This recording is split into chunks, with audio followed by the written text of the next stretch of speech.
Hello guys welcome back to my YouTube channel RJ Toofan. तो guys करना आज topic है बेआईन गोरु चालान। तो करना 6 नंबर राजपथ रे कौन है गोरु चालान करुवा बेले गोटे पिकअप को धरा जाए जोड़ा कि सेठी 12टी गाई थिले। तो जिते सब गोरु पालन करती लोक मैंने तो गाड़ी को जबत करना प्रथमे कौन कले ना गाई मान को आग माने उद्धार कले तापरे पिकअप टी को जाली देले। सेहीपरी पानी कोइली रे भी गोटे ट्रक रे पूरा माने गाई भर्ती करना से मानकु नहीं ना जाउथले जहाँ पर कि पानी कोइली ठारे धरी छंती गाई मान को। तो माने ट्रक टी को धरिकिना जहाँ पर कौन करिजे ना सेडू गाई मान को उद्धार करा हिजे।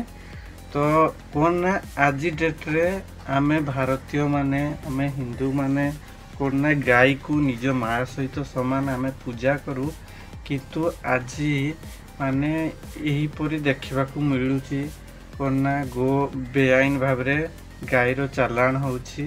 तो भाई माने समस्ते कौन ना जागरूक हुंतु।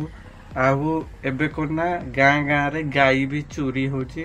तो जेहेतु वर्षा दिन तो समस्ते गाँव रे थिबा लोक माने खास करी जो माने गो पालन करजे गाई बलद रखीजे तो से माने कौन करंतु ना निज गाईर सेवा जत्न नेबा सहित रक्षणाबेक्षण भी करंतु। कारण चोर माने बुलुछंती एमती गाँ गाँ आसिकिना। तो ध्यान रखंतु एहीपरी।